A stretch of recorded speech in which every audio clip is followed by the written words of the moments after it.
¿Qué tal? ¿Cómo les va? Buenas noches, bienvenidos a Punto de Encuentro. Vamos a compartir con ustedes estas 2 horas de programa. Vamos a comenzar, como siempre lo hacemos, con una entrevista aquí en vivo. Vamos a hablar con la diputada nacional Victoria Borrego. Victoria, buenas noches. Muchísimas gracias por aceptar la invitación y por estar hoy acá. ¿Qué tal, Gastón? Gracias por la invitación. Bien, queremos hablar de... No me puedo mover. Más o menos. Después cualquier cosa se hace mucho ruido, esa silla la vamos a cambiar, porque si no vamos a estar toda la noche así. Victoria, queríamos hablar con vos de varias cuestiones. Vamos a referirnos a lo que está pasando ahora, que la ley bases, pero primero preguntarte cómo te has ido ayornando un poco a esta actividad, a la actividad legislativa, a la Cámara de Diputados. Recién hablaba un poco fuera de cámara, ¿no? que hay que tener agilidad, ¿no? Y rapidez y estar conociendo muchas cuestiones. Contanos un poco cómo te has ayornado a esa tarea que implica mucho tiempo estar pendiente de lo que pasa. Mira, me fui aprendiendo, me falta muchísimo todavía, pero he ido aprendiendo. Tengo la ventaja de estar en un bloque donde tienen experiencia, son generosos en transmitir lo que saben. Nos llevamos muy bien, entonces se trabaja como bloque, hablo de la coalición cívica, pero sí es la antítesis de lo que puede ser un cargo ejecutivo, que es lo que yo he hecho siempre. Desde ese punto de vista te genera una cierta frustración, porque son muy pocos los proyectos de autoría de uno o del bloque que pueden llegar al recinto, no digo de ser aprobados, que pueden llegar al recinto. Entonces es trabajar en las inquietudes, pero difícilmente llegue. Pero es muy interesante, pero como te decía, tenés que estar atento en todo momento porque puede surgir de la nada una votación X y que la gane, por ejemplo, Unión por la Patria, que cuenta con 99 diputados. Bien, ¿es desgastante desde ese punto de vista tener que estar todo el tiempo pensando en esa situación? Digo, que si no estás atento, bajan al recinto y te votan algo en 5 minutos. Sí, el sistema... El sistema no es desgastante, porque no tiene mucha lógica sesiones de 24 horas, de 30 horas. Cualquiera sabe que tu estado de raciocinio, de que estés bien despierto, que estés lúcido, que estés atento, no lo podés mantener durante 24 horas. Y ahí ya se percibe, cuando estamos llegando a las 9 de la mañana del día siguiente, el humor está bien caldeado. Y 9 y media de la mañana es cuando empiezan a aparecer los problemas. Que alguien le gritó algo a uno, o le contestó mal, que eso surge siempre. Pero es muy interesante. Y es una Cámara con diputados que tienen mucha experiencia y que trabajan mucho. Y bueno, de todos ellos se aprende. Bien. Victoria, y en cuanto a la participación en pedir la palabra y en hablar, ustedes tienen los presidentes de bloque que son los que hablan. ¿Cómo definen un poco la estrategia, ¿no?, ante cualquier tema que tengan que abordar? Mira, cuando comenzamos con el tratamiento de la ley bases, sí, que fue lo que se trató, y jubilados, la movilidad, que es un proyecto nuestro, que en una no hubo quórum y en otra sí, por lo general hablan quienes firmaron los dictámenes, igual el presidente del bloque. Cuando comienza la ley bases, lo que nosotros determinamos es que hubiera pocos oradores para darle un tratamiento más rápido, no para trabajar menos, sino para evitar esto, evitar que empiezan después los inconvenientes.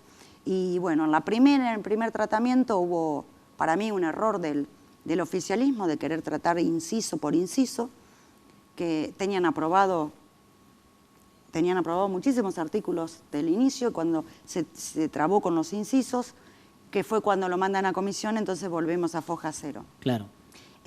Muchas personas por ahí tienen otra impronta, o hablan a las 4 de la mañana cuando no hay nadie escuchando, porque eso les sirve para mostrar en sus provincias después. Eso uno lo va aprendiendo, que de eso se trata.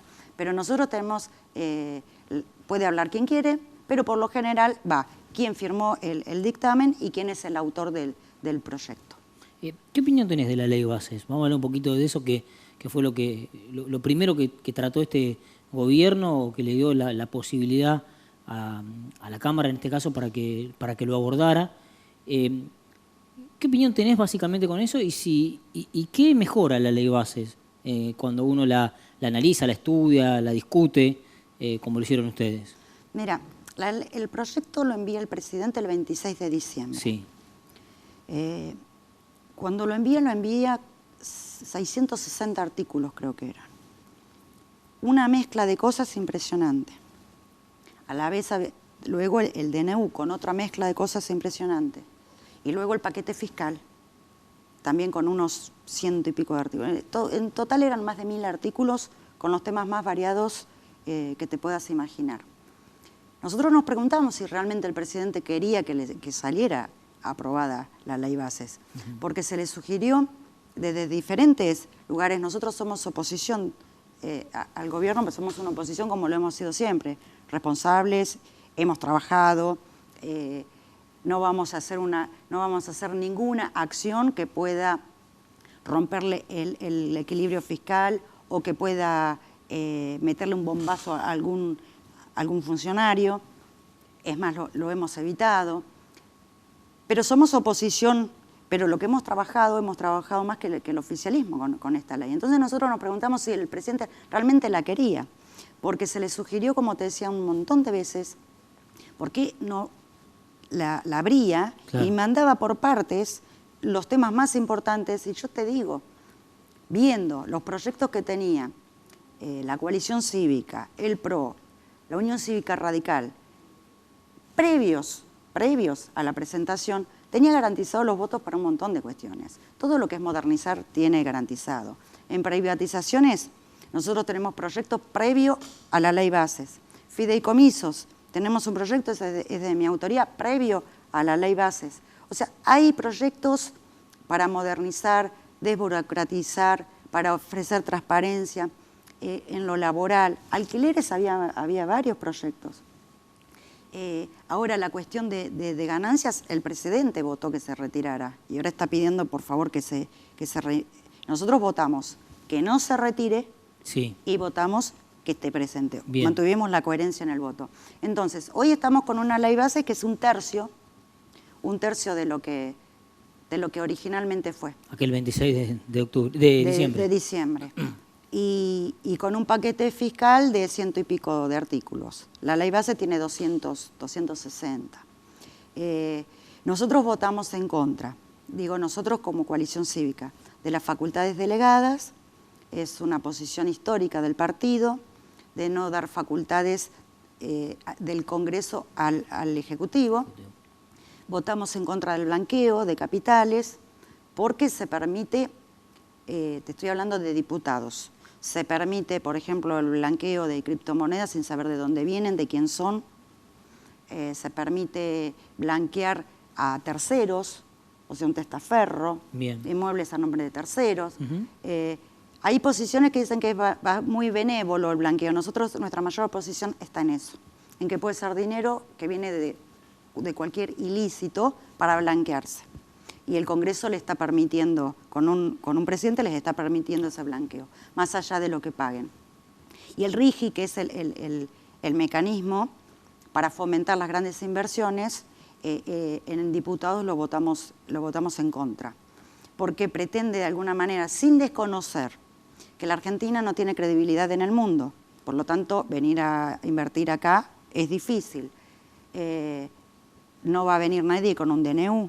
No va a venir nadie tampoco si no ve una oposición que está acompañando, que es lo que le está pidiendo el FMI.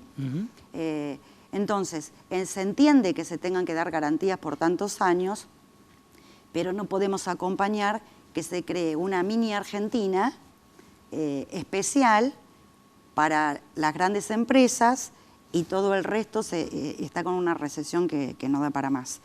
En grandes rasgos, esos fueron nuestros votos negativos. Bien, y en ese sentido, vos recién decías, capaz que con 3, 4, 5 leyes hubiese sido mejor. Sí. ¿Hubo sugerencia de eso? Totalmente. Bien. En ese momento nosotros estábamos en el bloque de que lo preside Miguel Pichetto. Desde el bloque que teníamos un número como para poder acompañar, tenemos proyectos de privatizaciones, o sea, hay proyectos ya presentados. ¿Qué significa el proyecto? Que te está mostrando la voluntad de ese bloque político. Entonces, la voluntad está porque hay cuestiones que las venimos pregonando de antes que Milei estuviera en la política. Hay posiciones que son históricas de la coalición cívica y que están, por ejemplo, que son las que van a tener que venir ahora. Boleta única, todo lo que hace a la institucionalidad, pero tenemos, por ejemplo, retenciones, el presidente la quiso subir, lo frenamos. En la ley bases estaba retenciones para subirla, que se olvidó que no iba a subir impuestos, pero lo frenamos porque, por ejemplo, el sector agropecuario no resiste una retención más. Claro. La verdad que se debiera, nosotros tenemos un proyecto para ir llevándolas a cero progresivamente, porque realmente hoy el Estado del Tesoro no permite quedarse sin las retenciones. Pero hay proyectos en esa línea. Ahora, vos estuviste en un ejecutivo. Cuando vos presentabas un proyecto de 600 artículos y te podan y te dejan 200, ¿realmente sirve ese proyecto que vos presentaste? Es que sinceramente yo no sé de entrada qué es lo que quiso el presidente, porque lo hemos escuchado públicamente. Si sale o no sale la ley bases a mí no me importa. Eso también lo escuchamos. Luego iban sus funcionarios y pedían por favor que saliera. Claro. Yo no voy a subir impuestos, me corto un brazo y después subí impuestos. Hay cuestiones que son muy contradictorias. Yo creo que en una parte es la creación de su imagen, adentro y afuera de Argentina, con una impronta de Santiago Caputo, que tiene muchísimo poder y maneja muchísimas cosas del gobierno. Lo eligió el presidente, no se lo votó para eso, pero lo eligió el presidente, con muchas fallas en la gestión. Y es como que a toda la Argentina la ley bases fue un stand-by que nos puso 6 meses. O sea, tenemos muchísimas ganas de que esto termine. No es por trabajar menos, trabajemos otras cosas. Claro. Yo creo que hay cuestiones que son importantes. Por ejemplo, pero son endebles. Por ejemplo, lo de alquileres es importante, pero está en un DNU, que ya lo rechazó el Senado. Claro. Entonces, ¿por qué no están trabajando los oficialistas en armar un proyecto que sea el espejo, que eso se le dijo, en espejo todo lo del DNU que les parezca importante? Lo han hecho otros partidos que no son oficialistas. Y tratamos esos proyectos, porque un DNU, un decreto de necesidad y urgencia. La necesidad y urgencia de ese decreto no está clara, porque es la urgencia cuando el Congreso no está funcionando. Y el presidente manda un DNU y nos convoca a extraordinarias, o sea, con un Congreso funcionando. Entonces, hay cuestiones que uno no sabe si es impericia o fue para entretener, pero bueno, ahora saldrá aprobada una de las dos, la que salió de diputados o la que salió del Senado, claro, o una mezcla de las dos, y será la hora de la gestión completa, solo gestión, Victoria, por parte del presidente, digo. Sí, claro. Ustedes aprobaron en general la ley, y esto te lo pregunto, ¿lo aprobaron para garantizar gobernabilidad a la presidencia de la Nación? Digo, más allá de los argumentos que has dado, ¿no? De por qué se ha votado, porque después cuestiones en particular ustedes no han acompañado. Pero digo, había mucho detrás de todo esto, si se aprobaba, si no se aprobaba, y qué gobernabilidad tenía este presidente que la verdad que tenía las cámaras bastante en contra, ¿no? En algún sentido. ¿Vos qué opinás con respecto a esta postura? Las cámaras no las tienen en contra. Ajá. Demuestra lo que te digo, el trabajo que hicimos durante todo enero, febrero, marzo, abril, mayo con la misma ley. Y si vos veías el esfuerzo, el estudio y el tratar de acercar posiciones, era en la primera etapa del tratamiento era mayor de la oposición razonable, digamos, ¿no? De Unión por la Patria, que votó todo en contra, dijo de entrada, vamos a votar todo en contra, y no hizo nada para acercar posiciones. Es una posición política, como tal, respetable. El resto de la oposición, trabajamos más que el propio oficialismo, o sea, no tiene en contra. Y como te decía, hay muchas cuestiones que las pensamos parecidas. ¿Por qué votamos a favor? En un inicio, nuestro porcentaje de aprobación, desaprobación era 60 y pico, 30 y pico, si lo sacamos, porque lo hicimos. Y sí, creíamos, sin darle las facultades delegadas, porque es una cuestión importante para nosotros, del que el Congreso no le otorgue al Ejecutivo facultades que tiene el Congreso y que no sabes cómo las puede... Y tenemos los antecedentes de Alberto Fernández. Y creemos que sí, por ejemplo, cuando salió aprobado en el Senado, yo me alivié, porque ese día pintaba que iba a venir feo de violencia. Entonces, que tenga la aprobación en general yo creo que es importante.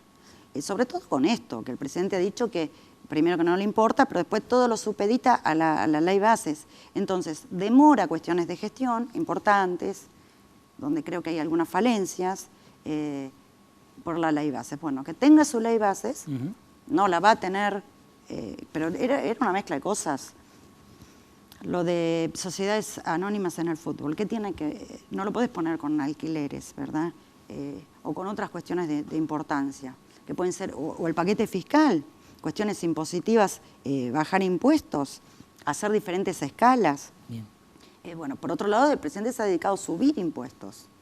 No solamente quiso subir, sino que subió el impuesto país, lo subió, combustible sube. Pero yo creo que es importante que tenga, no comparar cuánto tiempo le llevó a Macri, cuánto tiempo le llevó, no. Es responsabilidad total y absoluta del presidente el tiempo que le llevó, porque estuvimos a disposición continuamente. ¿Y dónde ves esas falencias de la gestión? Y hoy lo está mostrando el Ministerio de Desarrollo. El Ministerio de Desarrollo. A ver, desde mi punto de vista, sí. No hago una valoración de la ministra. No puede salir bien 4 ministerios juntos con un gabinete con falta de experiencia. Es muy difícil. Son 4 ministerios muy importantes que están en manos de una persona. Y ahí hay inconvenientes. Hay inconvenientes con los alimentos que sabemos todos, pero hay, con discapacidad hay muchísimos inconvenientes, con educación hay inconvenientes. Obviamente que no venimos de un Estado que funcionaba perfecto y no, venimos de una situación que dejó el kirchnerismo patética, con una situación fiscal horrible. Pero bueno, como nosotros denunciamos lo que teníamos que denunciar en su momento, ahora nos podemos dedicar a ver el gobierno que está en este momento. Que ahí sí hay una cuota de cinismo en algunas personas, porque si vos no te dedicaste a denunciar cuando lo tenías que hacer, o le votaste las facultades delegadas a muchos presidentes anteriores, ahora este no, ¿cómo es el asunto? El cinismo está muy presente, que a veces te produce una impotencia, pero bueno, no es nuestro caso. ¿Y cómo ves un poco? Te quería preguntar, porque en algunos veo a veces las redes, en lo que vos escribís, y te veo en algunos puntos, cuando está puntualmente el tratamiento de o el tratamiento en el Senado de esto, como preocupación por la situación social que puede derivar esto, ¿no? Sí. Que era este tratamiento. ¿Cómo ves esa situación social?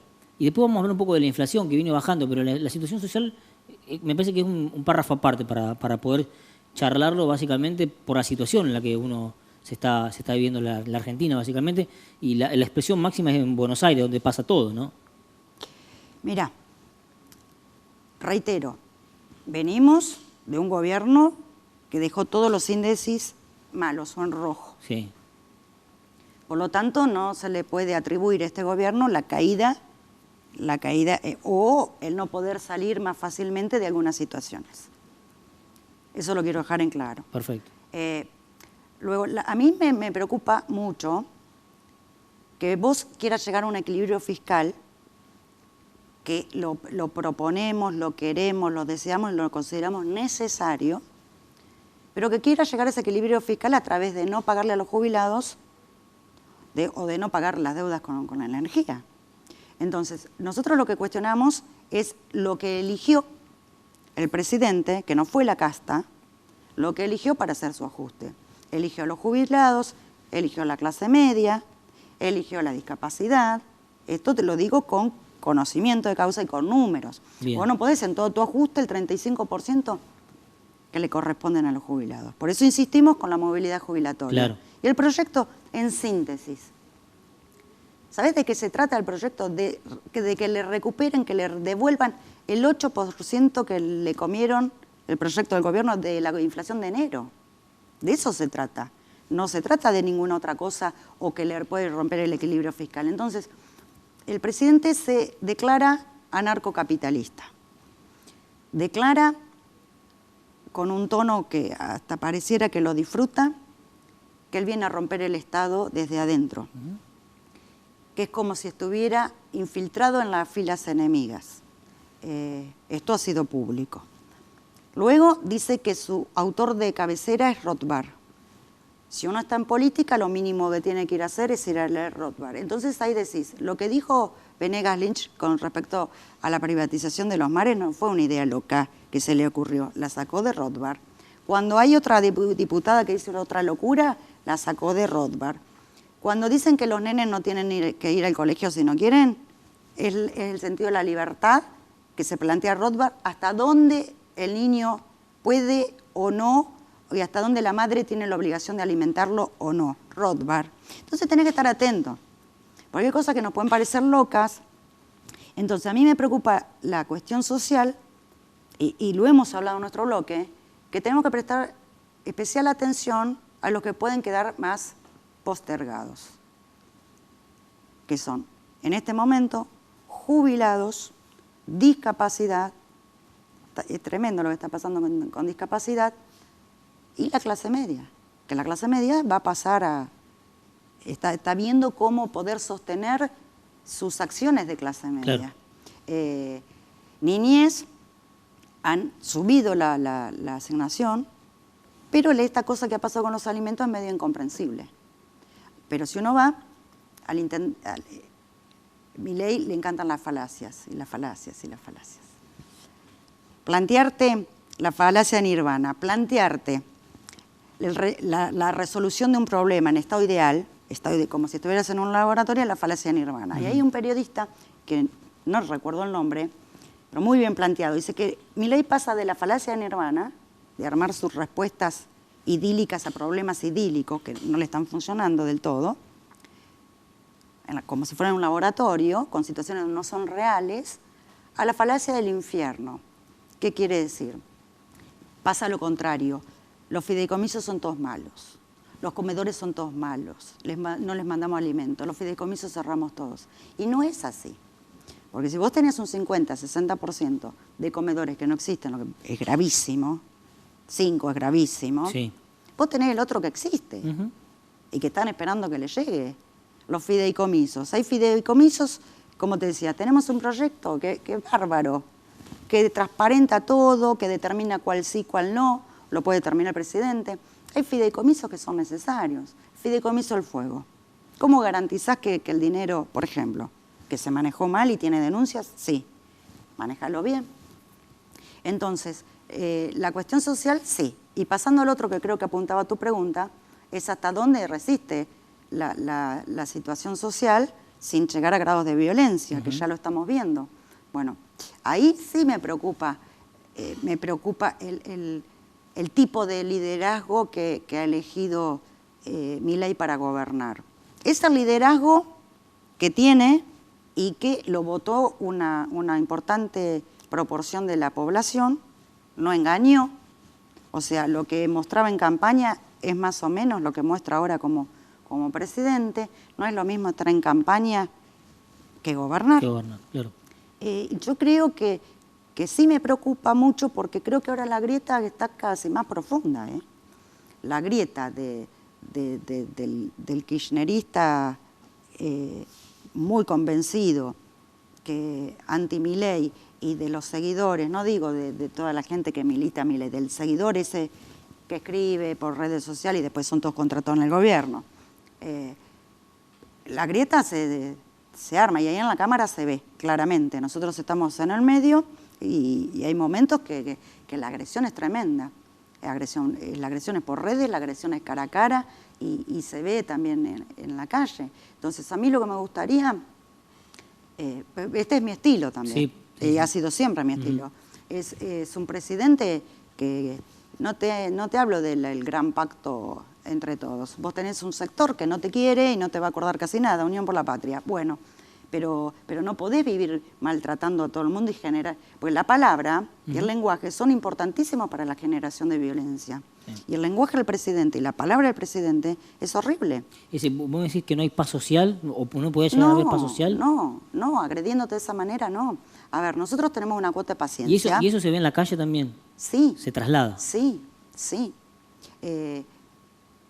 Hay redes que son cloacas directamente, hay redes que no lo eran antes. No lo eran antes, por ejemplo Twitter. Yo lo uso solo para informarme. Yo estoy, que lo que vos podés leer es en Instagram. Sí. Twitter para informar, pero después es una agresión. Fíjate, pido disculpas por lo que voy a decir, pero es muy feo.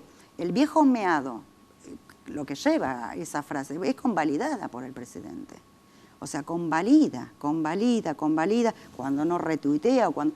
Eso, yo no estoy de acuerdo. Sea un intendente, un gobernador, un presidente, no estoy de acuerdo. Ningún liderazgo puede generar tanta violencia. Si vos querés trabajar la grieta, pues son cuestiones de campaña, esta la maneja Santiago Caputo. La batalla cultural. Bueno, tenés muchas formas de dar una batalla cultural.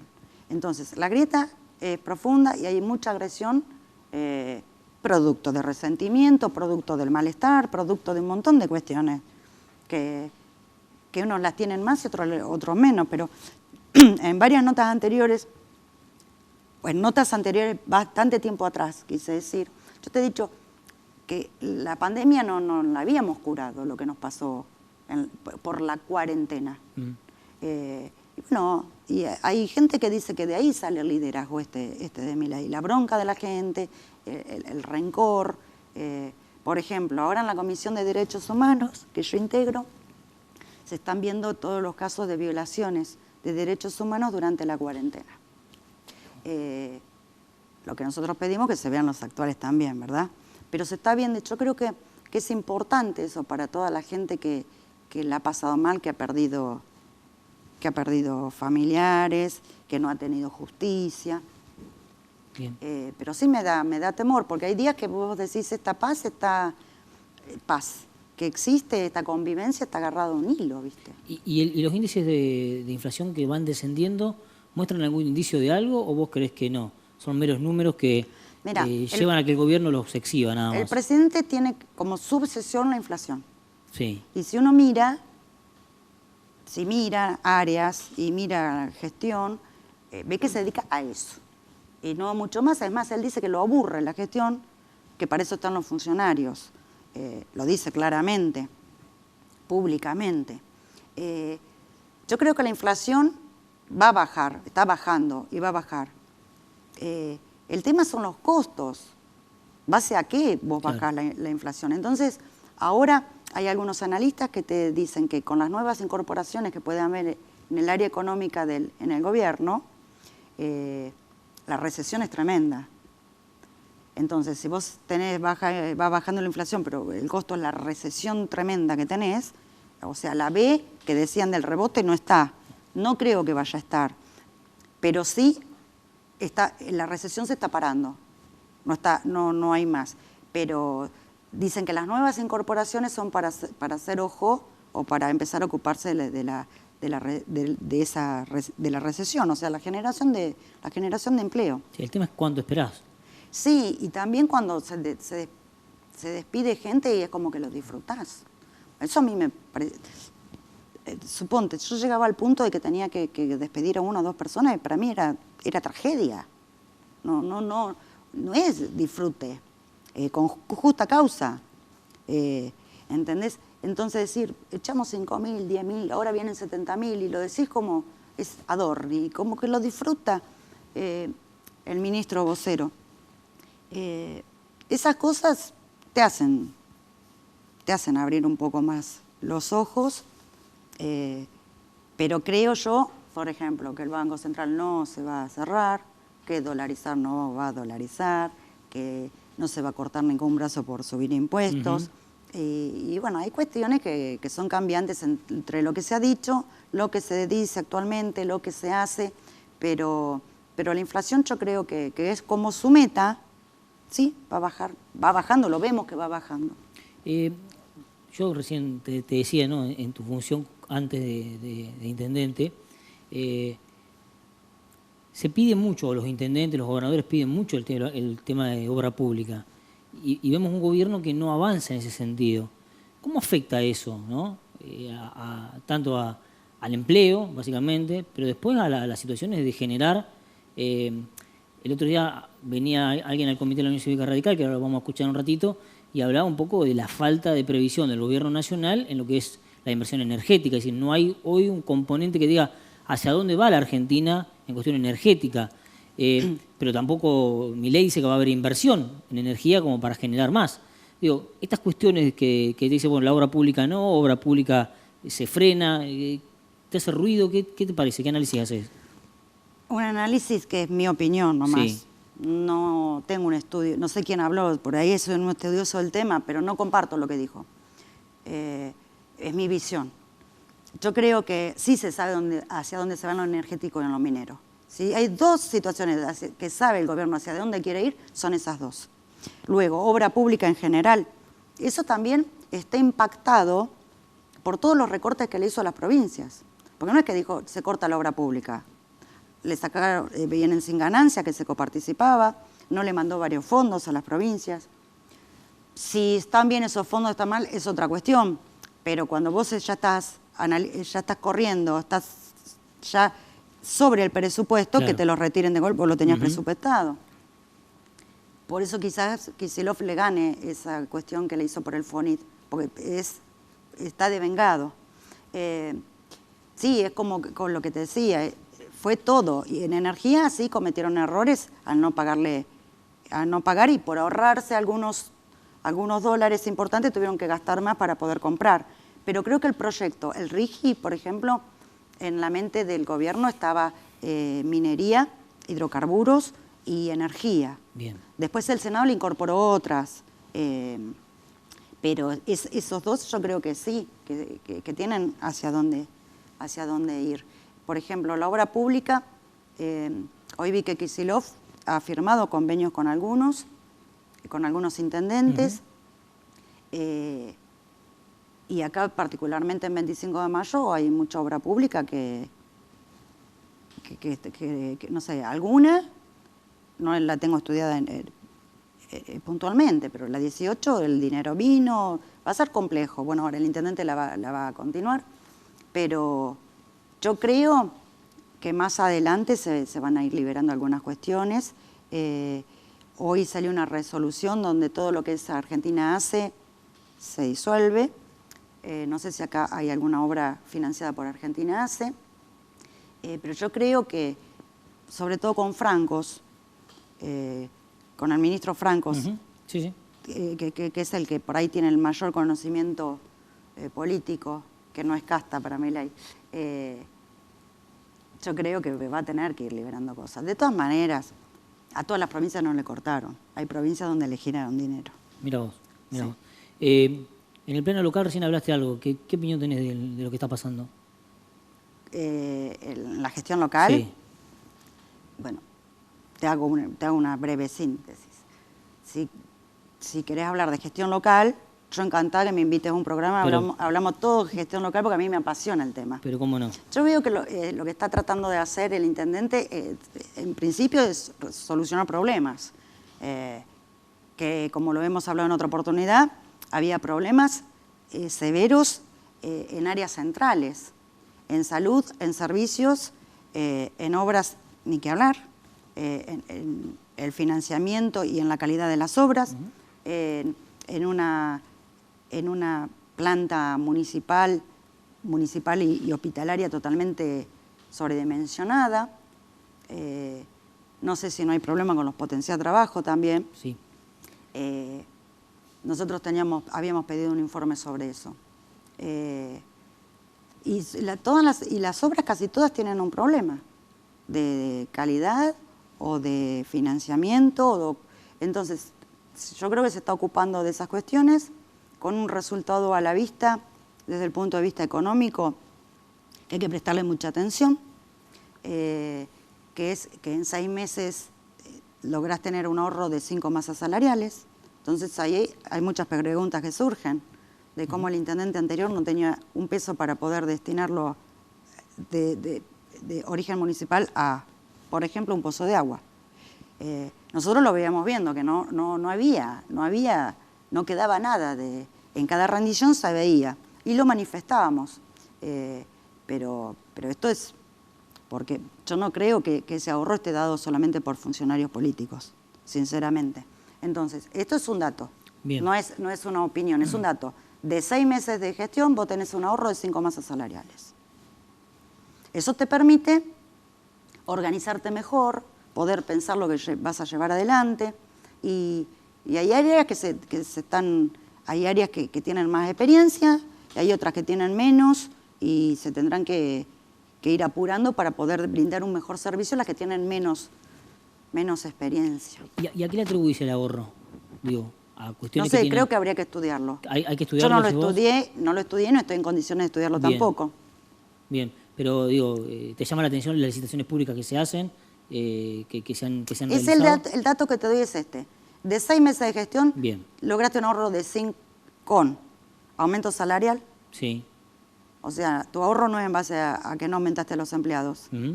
Sí hiciste un recorte de esa masa en el sentido de que no tenés tanto, creo por ahí hay bastantes, pero no son tantos los funcionarios políticos y algunos empleados que no están más. Pero no creo que sea todo eso. Es tema para analizarlo. No sé si sabrés, pero... Lo debe haber analizado el intendente con sus áreas económicas. Bien, no sé si sabés, pero viste que se ha denunciado la gestión anterior. Sí. ¿Qué opinión tenés con respecto a esa? Vos recién también, cuando partías tu análisis, hablabas un poco de lo que pasaba anteriormente. ¿Qué opinión tenés con respecto a esta situación de lo que se ha realizado?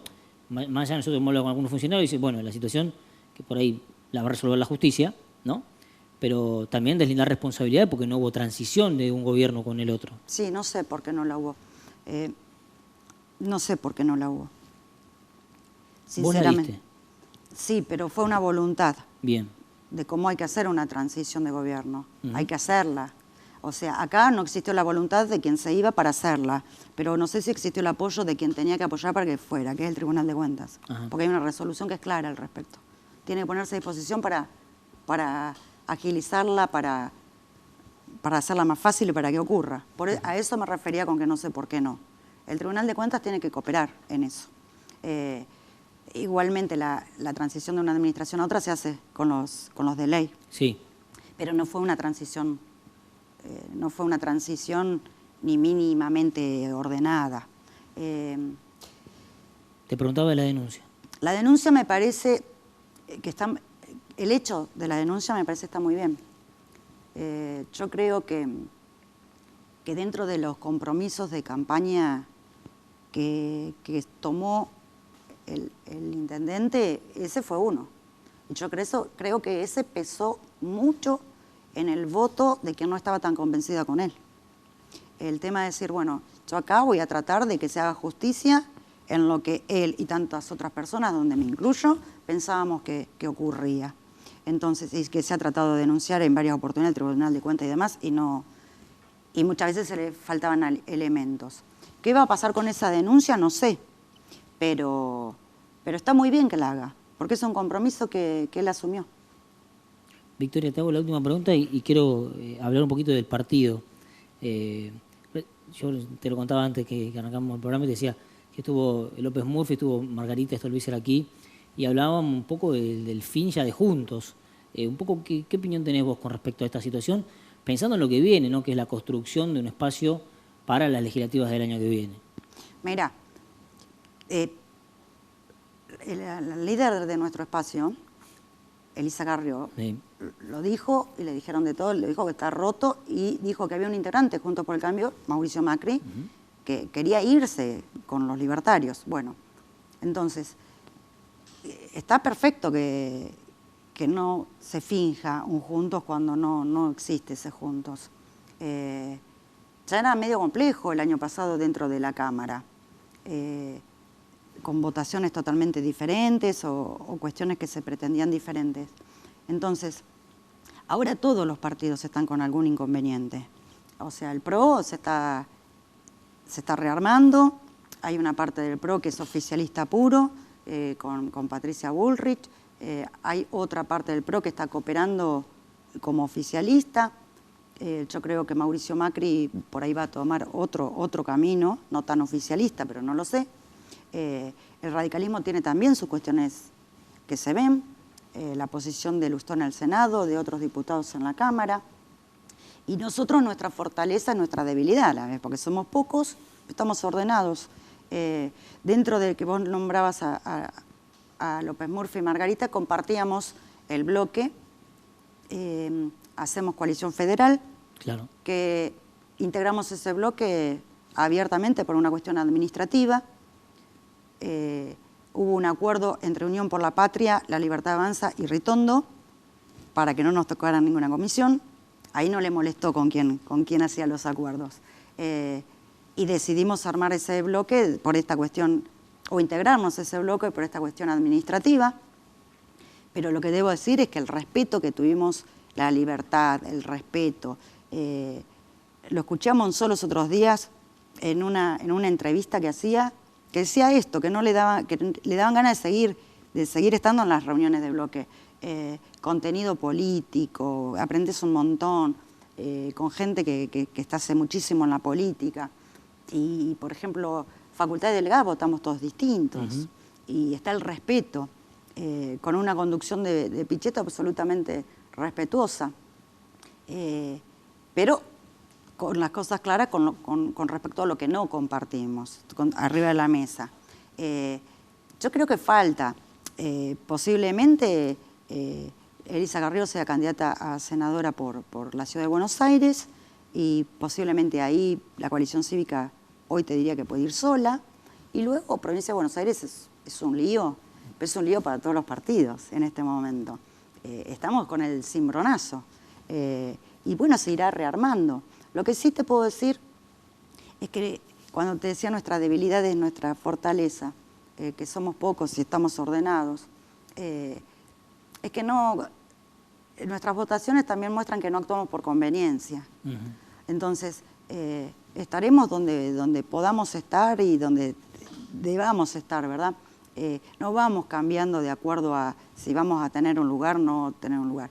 Y nuestro lugar hoy, digamos, de alguna manera es incómodo, porque es un centro. Cuando tenés dos wines que se están llevando el electorado, Unión por la Patria y todo lo otro libertario, entonces el centro hoy no convocó tampoco en la anterior el centro, que era Rodríguez Larreta quien lo llevaba. Pero creemos que la posición la histórica de nuestro partido y nosotros somos personas de centro, que respetamos la libertad en serio, con verdad, ser republicanos, el Congreso se respeta la justicia.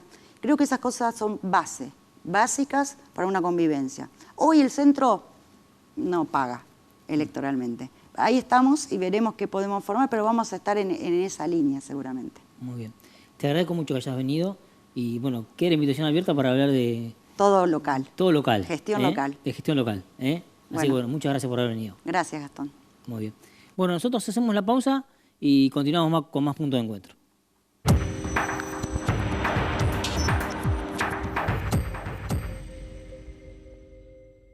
Bueno, ahí continuamos en Punto de Encuentro. Manuel, te incorporás al programa.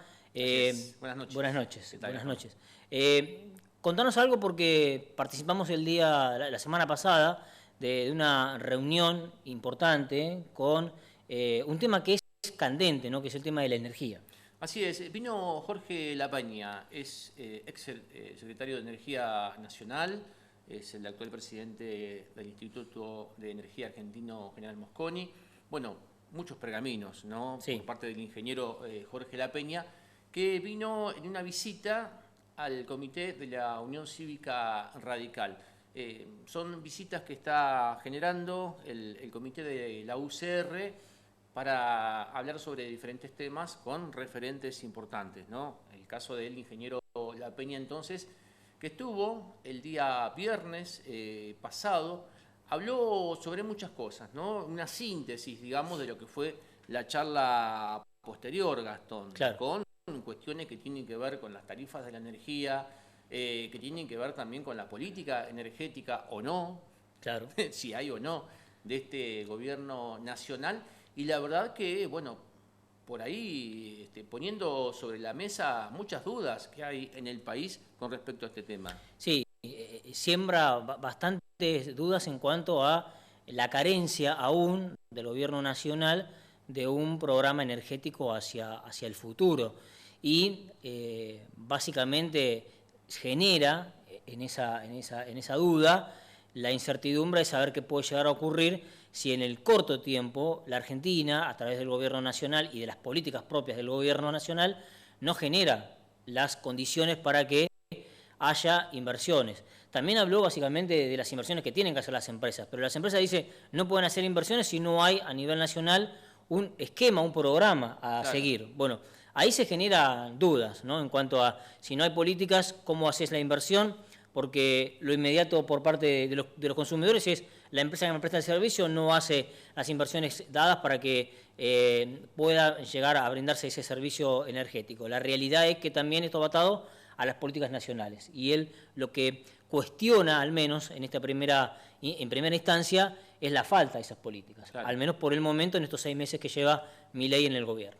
Vamos a compartir entonces con todos ustedes, de la forma que nosotros hacemos aquí habitualmente en Punto de Encuentro, con la pregunta, con la respuesta, con los títulos, digamos, de las cuestiones más importantes de esta charla, ¿no? De este encuentro que tuvimos con Jorge Lapeña.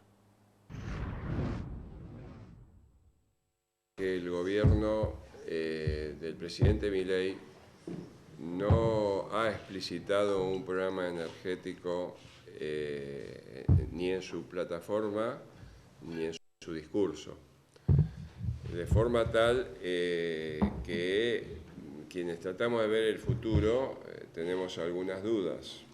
El presidente Milei se ha definido como, por ejemplo, un negacionista del cambio climático, y esto pone en duda si la Argentina se integrará al mundo en la lucha común para controlar ese cambio climático. Esto creo que es importante desde un punto de vista estratégico, porque hacer el esfuerzo de reducción de la emisión de gases de efecto invernadero requiere inversiones importantes en nueva infraestructura, en reemplazo de la infraestructura de centrales eléctricas, para llevar a una producción que no produzca gases de efecto invernadero. Entonces, acá queda una incógnita que el gobierno tendrá que develar en los próximos semanas o quizá en este mismo año. ¿Hacia dónde va la Argentina? Porque hay compromisos, digamos, tomados con el mundo.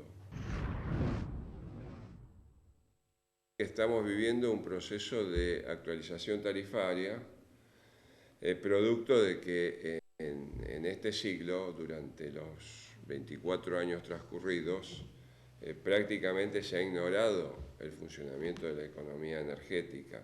La economía energética funcionó con recursos del Tesoro que fueron financiados con emisión monetaria, que generaron o agravaron el proceso inflacionario crónico de la Argentina.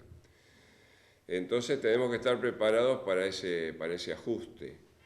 El gobierno todavía ha sido un poco confuso cómo van a ser esos ajustes y cómo van a ser repartidos en la sociedad. Todos tenemos que hacer ese esfuerzo, pero bueno, quedan algunas dudas respecto a la gradualidad con que esto se va a implementar.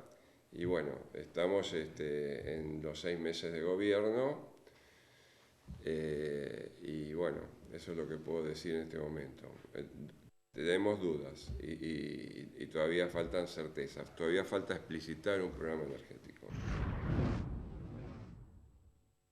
Lo que debe hacer la Argentina es cumplir, es cumplir con los compromisos de la transición, en la medida de que esto sea posible, porque esto requiere inversiones importantes, tanto en infraestructura energética, Necesitamos cambiar el parque de centrales eléctricas, porque el parque de centrales eléctricas, el 62% es emisor o produce gases de efecto invernadero. Necesitamos ir hacia una energía más verde, menos contaminante. Esto implica más centrales hidroeléctricas, más centrales nucleares posiblemente, y sobre todo más centrales verdes, o sea, más energía solar y más energía eólica. Ahora, para esto se requiere, digamos, también invertir en modificar la infraestructura de transporte, la red nacional de interconexión. Y estas son inversiones que son costosas y nosotros confrontamos con una idea existente que es, bueno, se acabaron las obras públicas. Entonces acá hay una contradicción que el gobierno debería explicitar, es decir, aclarar qué quiere decir el presidente, sobre todo el presidente, cuando dice se acabaron las obras públicas. Porque esto puede significar que no hay obras públicas o que se acabaron las obras públicas hechas de determinada forma que no compartimos, porque la obra pública fue utilizada con criterios políticos y además, bueno, tenemos hechos lamentables como el de los cuadernos y cosas por el estilo que fueron parte de una práctica habitual en este siglo. Entonces, bueno, acá ahora el presidente, sobre todo el presidente, tiene que aclarar estos puntos que no se aclararon en forma previa en los debates previos a la asunción. Y no hay una plataforma, lo reitero, no hay una plataforma política expresa del espacio de la libertad avanza. Si no se define en el corto plazo, si no se define este año, bueno, creo que estamos con grandes incógnitas. Es decir, yo espero que si no se define, podamos tener más dudas en el invierno si tendremos gas y más dudas en el verano si no se cortará la luz cuando hace calor. Entonces esto lo tendría que aclarar el gobierno. ¿Qué piensa hacer para resolver este problema que el gobierno heredó, no generó?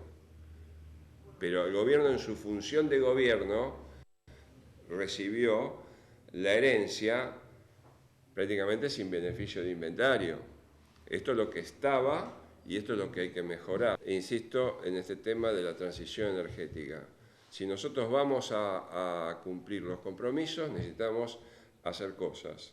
Esto es cambiar la matriz energética, es decir, poner la energía, la potencia que sea necesaria para abastecer la demanda primero. Pero esa potencia o esa nueva inversión tiene que estar orientada a hacer una inversión que no produzca gases de efecto invernadero.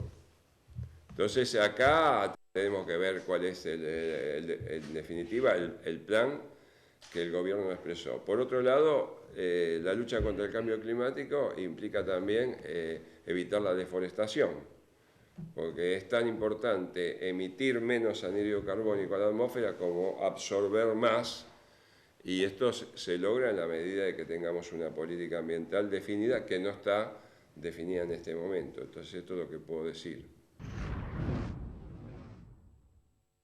La energía es un insumo básico del proceso de desarrollo económico y social. Económico porque toda la economía gira a través del consumo energético, las fábricas, los transportes. Eso significa consumir más energía. Fíjense que cuando falta un día gas comprimido, que es apenas el 9% del consumo total de combustibles, y bueno, tenemos una noticia de impacto nacional. Entonces, por un lado, hay que ver cómo funciona esa parte, cómo la demanda va siendo acompañada.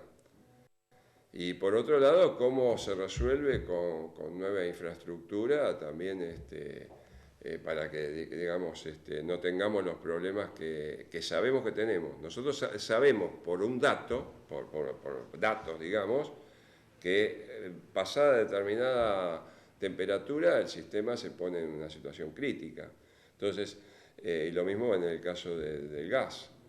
Entonces, bueno, hay que hacer más gasoductos, hay que hacer, remodelar el parque térmico, que en gran parte es obsoleto y requiere inversiones. Y estamos atrasados, o sea, evidentemente, si nosotros estamos tratando de emitir menos gases de efecto invernadero y tenemos cada vez más centrales térmicas, y bueno, entonces evidentemente nos estamos atrasando respecto a lo nuevo que estamos haciendo. Necesitamos una mezcla de energía distinta. Esto tiene que estar en un programa, y el programa tiene que ser explícito. Quizás no lo tiene que expresar el presidente, pero sí su ministro de Energía. Y esto no ha ocurrido. Quiero hacer notar que el futuro energético también depende de los usuarios. Nosotros tenemos 15 millones de vehículos que funcionan todos los días y que consumen nafta y gasoil. 15 millones, todos los autos que hay en la Argentina. Bueno, nosotros en los próximos años tenemos que ir cambiando ese parque automotor, modernizándolo y yendo hacia el auto híbrido, hacia el auto eléctrico.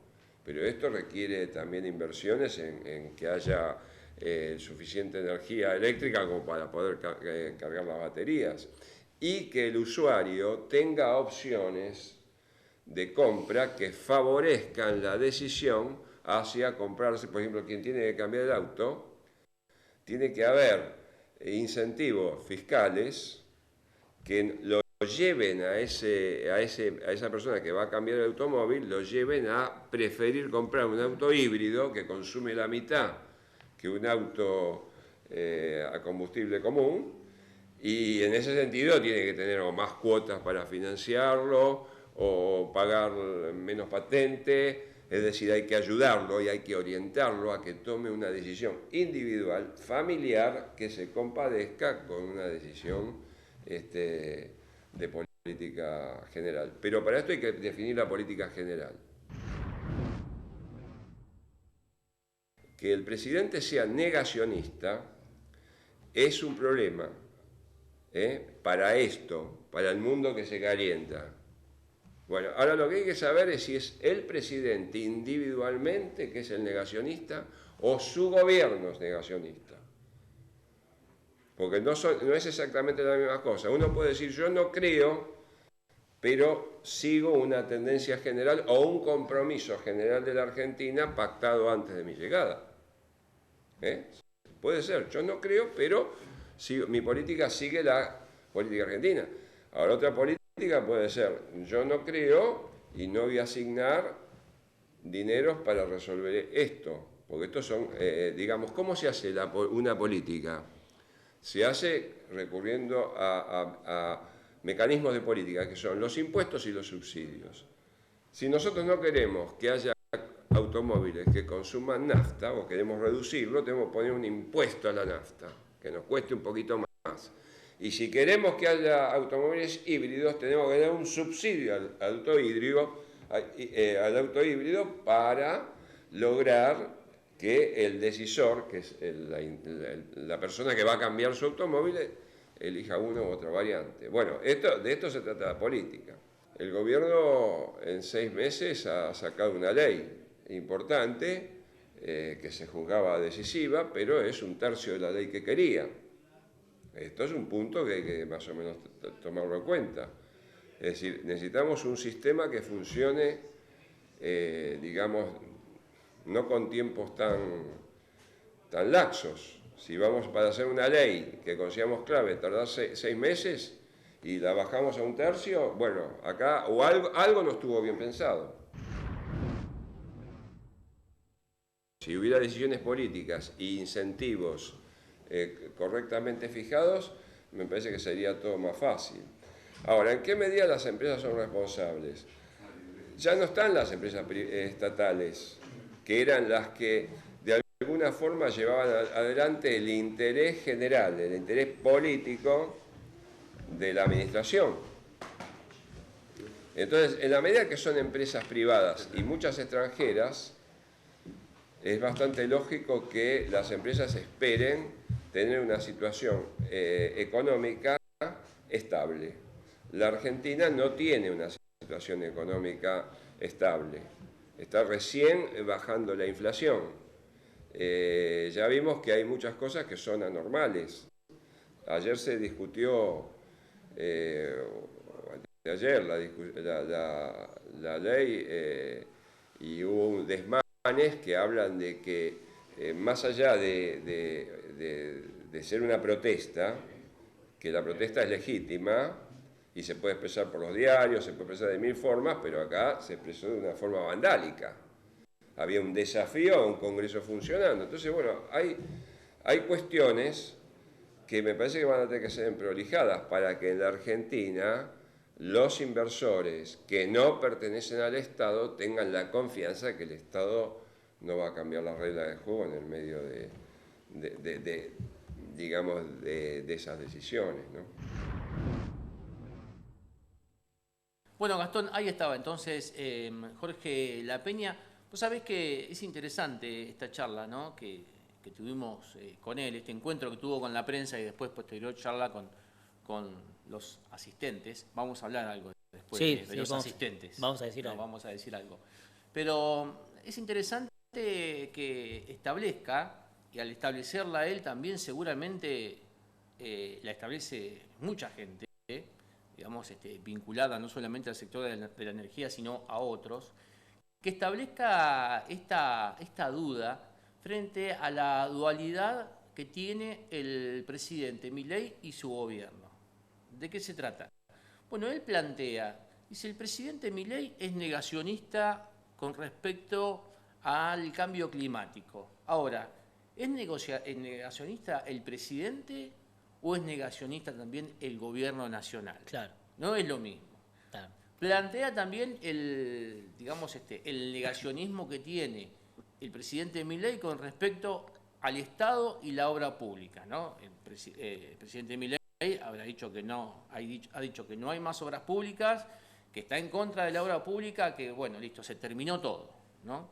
Ahora, ¿él es el que está en contra de la obra pública o su gobierno es el que está en contra de la obra pública? De la obra pública, en todo caso, ¿de qué tipo? Como él ha planteado que se hacía antes, o tiene una visión distinta de cómo debería ser la obra pública. Porque, bueno, es como vos planteabas al principio, claro, Gastón, o sea, las empresas dicen, si nosotros no tenemos un incentivo que nos plantee hacia dónde vamos, difícil poder hacer inversiones. Y las inversiones, las que tiene que hacer la Argentina en materia energética, son muy costosas y muy difíciles si no hay una ayuda, digamos. Sí, ¿no? Muchas deberían, vamos a decirlo así, comenzar a plantearse por parte del Estado. Claro. Pero la realidad es que es cierto lo que se plantea. Ahora, también cuando uno dice, o cuando vos marcas esta dualidad, dice, bueno, el gobierno siempre es unipersonal, ¿no es cierto? Las decisiones las tiene que tomar una persona. Entonces ahí genera también incertidumbre, ¿no? De saber cómo va a continuar. Lo que pasa es que, por ejemplo, han sucedido cuestiones como la de la ley Bases, ¿no? Sí. Que, bueno, el presidente la planteó como una ley que no la iba a modificar, no iba a transigir en absolutamente nada, a mover ni un punto de una coma, y la realidad es que se han movido cosas. Muchísimas. Y de hecho... Desde el texto original a la hora que salió, sí. Y de hecho, bueno, y todavía no terminó toda esa discusión. No. Y de hecho, como lo planteaba recién La Peña, de todo lo que se mandó del paquete general, ha salido un tercio nada más. Claro. O sea, por eso esa cuestión de, digamos, de decir, bueno, ¿es el presidente o es el gobierno también el que plantea estas cuestiones? Por ejemplo, del negacionismo del cambio climático, donde La Peña pone énfasis en que todo lo nuevo que se haga en materia de energía tiene que ir acompañado de un proyecto de energía limpia. Claro, ¿no? Sustentable. Entonces, ahí está la situación. Si el presidente Milei y su gobierno no creen que tener 15 millones de autos emitiendo gases no afecta la atmósfera, digamos, o no afecta el ambiente, bueno, ahí en Argentina, ¿no? 15 millones, que es lo que planteaba la lo que plantea él. Bueno, ahí estamos en problemas, ¿no? Si él cree que la deforestación no causa ningún inconveniente y está bien deforestar y que no haya árboles y que no va a afectar esa falta de árboles en el ambiente, también es un problema. Ahora, ¿lo piensa él o lo piensa también el resto del gobierno? Bien. Es un interrogante. Claro. Es un interrogante a plantear. Lo cierto, mejor dicho, es que hoy no hay, según lo que dice la Peña, no hay políticas que a largo plazo o a mediano plazo, mejor dicho, hagan ver que pueda llegar a modificarse el destino del tema de la energía, porque el proyecto todavía no aparece. Claro. Y eso a futuro puede complicar algunas situaciones que tengan que ver con que pueda faltar la energía en el verano o en el próximo invierno. Eso se está planteando. Por eso es que ahora no más. El 21 estaríamos entrando ya. Ya estamos. La realidad es que lo que hace el ingeniero es plantear una posibilidad que pueda existir hacia futuro. Claro. Nos ha dejado más dudas que certezas. Sí, la verdad que sí, porque bueno, ¿por qué Manuel lo genera? Porque la verdad que todo va atado a la política claro, que quiera desarrollar el gobierno. Y si uno no tiene como gobierno una política energética, realmente genera más incertidumbre que certeza. Claro, sí, la verdad que bueno. Y el tema de las energías limpias es importante. No ha habido grandes inversiones en estas cuestiones. Yo, bueno, ahora recuerdo que hay un parque eólico importante en las cercanías de Miramar, que creo que se llama así, Parque Eólico Miramar, con una gran cantidad de molinos, ¿no? Eólicos, situados acá en la provincia de Buenos Aires. Pero no hay, digamos, lugares así que, bueno, proliferen por todo el país, ¿no? Como para poder tener este recurso de energía en forma limpia. Y la verdad que, bueno, no sé. Por eso son más dudas que certezas. Por eso son así. Bueno, ¿vamos a la pausa? Dale, ya venimos.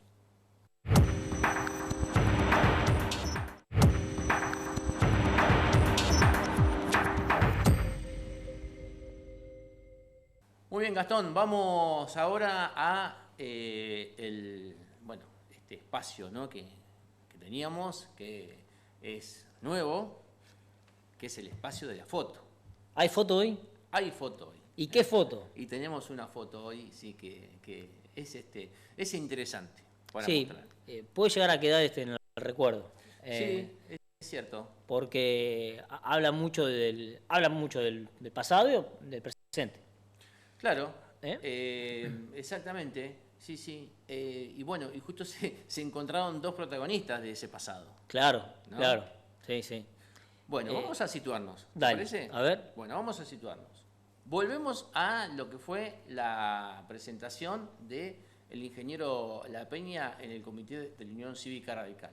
Entonces, bueno, nosotros llegamos, armamos nuestras cosas para poder hacer la conferencia de prensa. En el Comité de la Unión Cívica Radical tienen la costumbre de que las conferencias de prensa son con público. Sí. ¿No? Porque ya se sientan todos ahí a escuchar, a ver qué dice la persona que está siendo entrevistada. Entrevistado, exactamente. O sea, que la escuchan ahí y después la escuchan nuevamente cuando se da la charla. Cuando se da la charla. Bueno, entonces, bueno, estaba La Peña, estaba un ex intendente también y secretario de Gas del Estado en su momento. Estaba el intendente Ewen, que fue invitado, obviamente el presidente de la UCR, Marcelo Landaburu. La secretaria de Gobierno. La secretaria de Gobierno también, concejales. Fue invitado también el ex intendente Mariano Grau, que había dicho aquí que no se iba a afiliar más. Claro. ¿no? Que no iba a ir, al comité. Bien. Que de hecho, bueno, hay una situación que contaba alguna vez que ese comité, en un principio, digamos, fue su padre o su abuelo un Grau, digamos, el que figuraba en los papeles, claro, ¿no? Con la compra de ese inmueble. Pero bueno, ya avanzada la charla, llegó otra persona. Hubo una interrupción de la charla, Sí, por parte de Guillermo Fabiano, el doctor Fabiano. el doctor Fabiano. ¿Y quién entró? ¿Quién hizo su entrada al lugar también? Que había sido invitado, aceptó el convite y se sentó.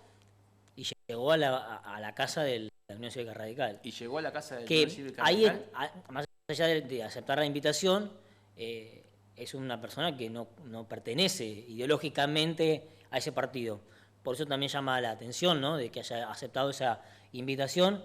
Se ve que el tema le interesaba mucho, Claro. ¿no? Entonces, bueno, por eso también que lo que planteas vos, en medio de la conferencia de prensa se corta, se interrumpe la conferencia de prensa para que el doctor Fabiano invite a pasar a la sala a este ex intendente. Así es. Y ya lo vemos en la foto, en este caso se trata del ex intendente Miguel Di Salvo, ex intendente del Partido Justicialista, ex senador también de la provincia de Buenos Aires, que aceptó el convite y dice, bueno, sí voy, ¿por qué no voy a ir al comité de la UCR?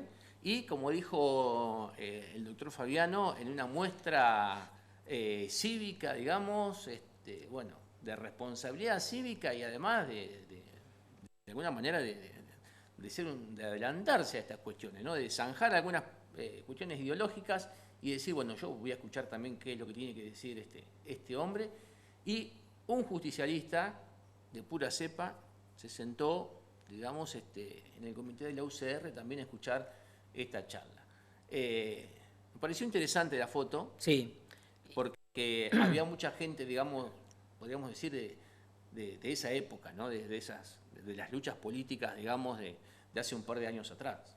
sí, y es por eso que planteábamos también el pasado y el presente, porque en la misma mesa sentado dos exintendentes y el actual mandatario comunal, Ehuen, que también acompañó, ¿no?, en esta charla, la disertación, la conferencia de prensa en principio y después la charla ya en el propio Zoom de la Casa de la Unión Cívica Radical. Pero para destacar la presencia del exintendente Di Salvo, en principio por esta cuestión, ¿no?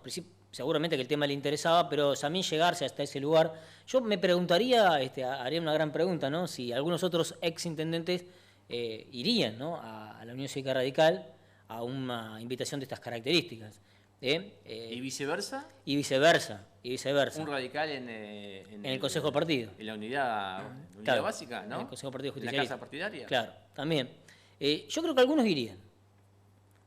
Por ejemplo, qué sé yo. Algunos irían sí, y no sé si y quedarían bien. Algunos radicales son más peronistas que radicales, ¿eh? Sí, sí. ¿Eh? Sí, sí, ¿O no? algunos, Se sí. sienten cómodos en Se esa sienten cómodos. en esa Sí, posición, o esa postura. Pero bueno, para destacar, aparte después hubo charlas entre Mariano Grau, Di Salvo, por supuesto Ehuen.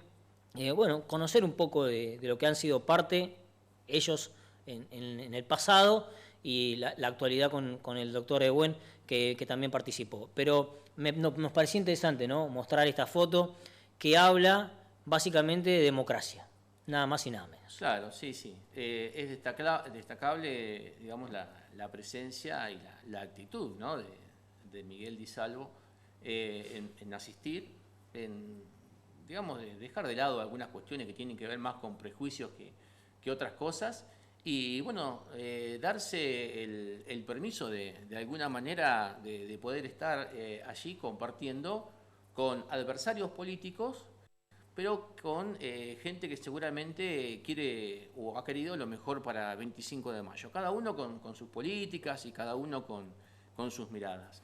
Estaríamos hablando de la misma forma si hubiera sido al revés. Claro, ¿no? por supuesto que sí. Si hubiera habido una charla en la unidad básica de calle 27 o en la casa partidaria peronista y hubiera ido un radical, por ejemplo, un Mariano Grau, ¿no?, como para hacer la analogía. Claro, claro.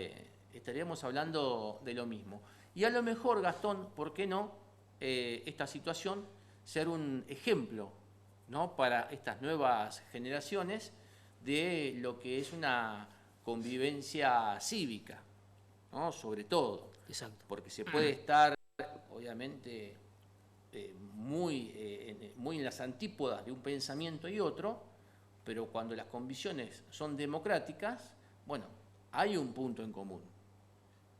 vaya qué punto en común, ¿no? Justamente la convicción democrática. Por eso nos pareció interesante mostrar esta foto. Creemos nosotros desde aquí que suma. Sí, por supuesto. ¿No? Suma, sí, suma. Suma y bastante para la construcción de esta democracia, ¿no? Mirá, ahora vamos a hablar de un tema que fue y sigue siendo tema de la semana, que es la cuestión alimentaria. Sí. Y lo que estás planteando vos también vino la semana pasada Fernando Reis a explicar cuestiones que dice que eran lógicas, porque también se da lo mismo, ¿no? Ewen invita a Reis a participar de una reunión en la cual tiene la representación desde su lugar como referente de patios en 25 de mayo, pero también tiene una ideología política que hoy la de Reis es distinta a la del gobierno.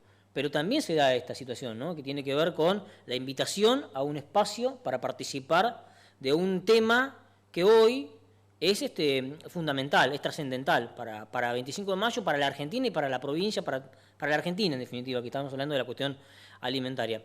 Por eso también que te decía, ¿no? Y vino al noticiero Fernando Reis a explicar cuestiones que quizá no deberían haberse explicado, ¿no? Porque tiene que ver, básicamente, sin perder esa identidad partidaria, sin perder esa identidad política, participar de una reunión o participar de una charla que va más allá de las definiciones de lo político, claro, ¿no? Que va en mejorar o en intentar mejorar una cuestión actual de la coyuntura, que es la cuestión alimentaria. Y en este caso se da exactamente lo mismo.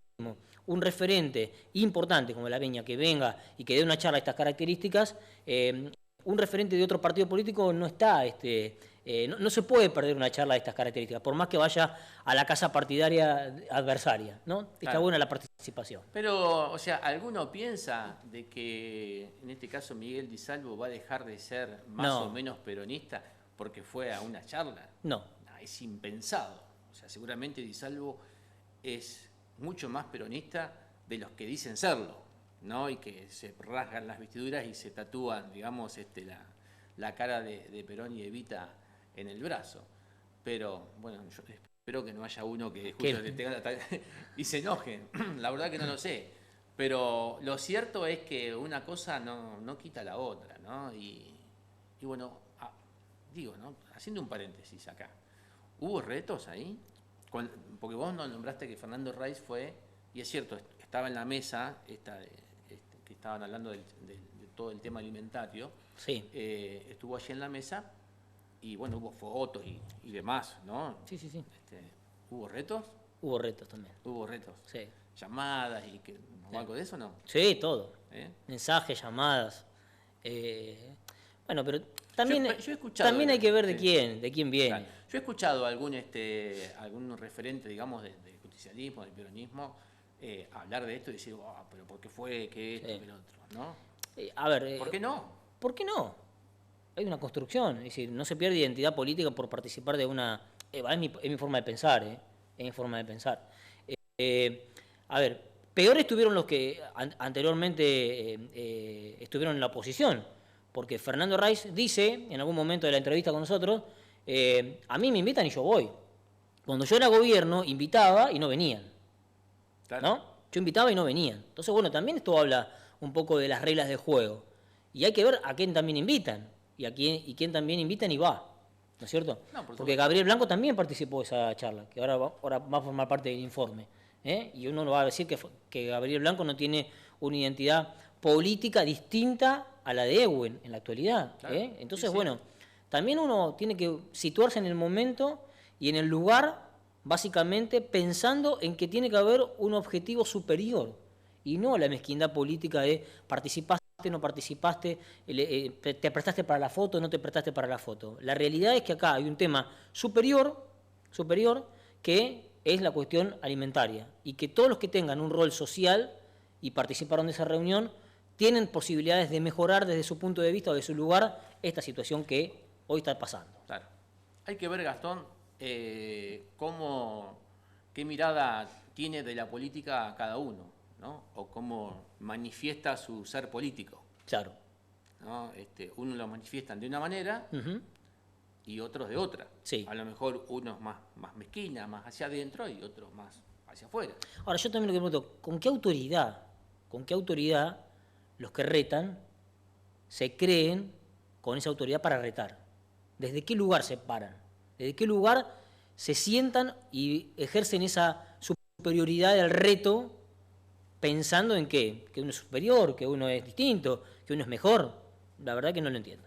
Sí, seguramente son los que tienen, por ejemplo, tantos unos como otros, ¿no? Viste que hay algunos en la casa que tienen guardado, ¿no? en su cajita, una cajita ahí, la abren y sacan, por ejemplo, el peronómetro. Claro. ¿No? Lo sacan ahí, bueno, el peronómetro vamos a medir, con este peronómetro lo vamos a medir a McRae, por ejemplo, ¿no? A ver, tac, el peronómetro va más hacia arriba, más hacia abajo. Pero el peronómetro lo manejas vos. Sí, porque el peronómetro tiene, y el radicalómetro también, ¿eh? Claro, sí, bueno. ¿Quién lo maneja? El peronómetro y el radicalómetro. Claro, ¿quién lo maneja? ¿Quién lo maneja? el aparato tiene una virtud. A ver. ¿No? Que el aparato funciona de acuerdo a quién lo tiene.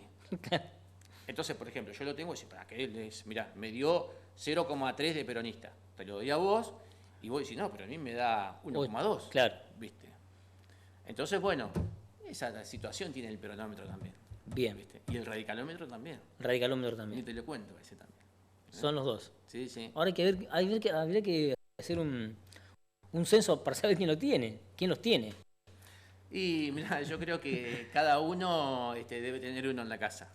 Bien. ¿No? Y lo saca según las circunstancias. Y lo saca según las circunstancias, sí. Y ahí llama, y cuestiona, Claro, y señala. Y cuando es conveniente, Bueno. Y hay algunos que también lo esconden. Bien. ¿Pero por qué? Y bueno, porque Según la oportunidad. Sí, porque en algunos momentos Bien. no quiere que lo midan. O sea, viste que Claro. hay personas que son radicales siempre y peronistas siempre, por ejemplo. Sí. ¿No?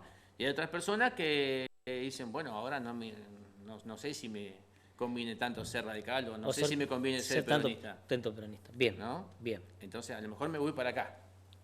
Muy bien. Y se van y se corren. Claro. ¿Y se llevan el radicalómetro o el peronómetro? Y no sé. O lo dejan guardado, decís vos. Por las dudas. Lo dejan guardado. Sí, porque después hay muchas vueltas. Muy bien. Bueno, cerramos acá y nos metemos en este tema que es muy, muy importante, que requiere, digamos, una seriedad, ¿no? Por parte de quienes los están manejando, de unos y de otros, de los que tienen, digamos, la política en sus manos para poder realizar los cambios y accionar, así como también aquellos que tienen que intervenir a través de la legislación, a través, digamos, del comentario o la ayuda, y que no tienen la convicción, o mejor dicho, no tienen las herramientas del gobierno, ¿no? O sea, tanto uno como otros. Porque cuando hablamos del tema de alimentación, o se comienza a nombrar la palabra hambre, es una palabra muy fuerte, ¿no? Que no debe ser tomada a la ligera, porque, bueno, la situación amerita esa seriedad, ¿no? Y no utilizar este término a la ligera.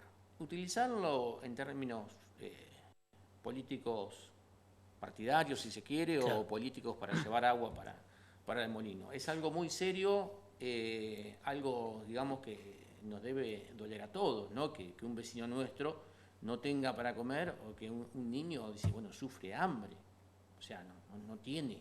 Bueno, veamos cómo se puede resolver esta situación sin ese tamiz, ¿no? Claro, de llevar, digamos, para un lado o de llevar para el otro. Por eso es un tema muy, muy serio para poder tratarlo, ¿no? Sí, la realidad que nosotros vamos a ver ahora en un informe con varias voces que tienen que ver básicamente con lo planteado durante esta semana que pasó, y es este espacio de diálogo social que se genera a través del gobierno, donde hay distintas instituciones, donde participaron actores políticos también, que recién nombramos a dos, a Herraiz y también a Gabriel Blanco, que están comprendidos en el informe. En el medio de esta situación planteada por el gobierno, un pedido por parte de la oposición en el Consejo Deliberante, para que se trate con pronto despacho esta situación, que ya está siendo analizada, que ya está siendo intervenida por parte del gobierno, pero bueno, como todo pasa en el Consejo Deliberante, tiene que pasar esta situación con ese tinte, ¿no? Con ese tinte político de llevar agua para su molino, tanto de la oposición como del oficialismo, para uno diciendo que no se hace y para el otro diciendo que sí, que se están haciendo las cosas. Así que ese debate también está incluido en el informe, porque fue lo que pasó en estos últimos días.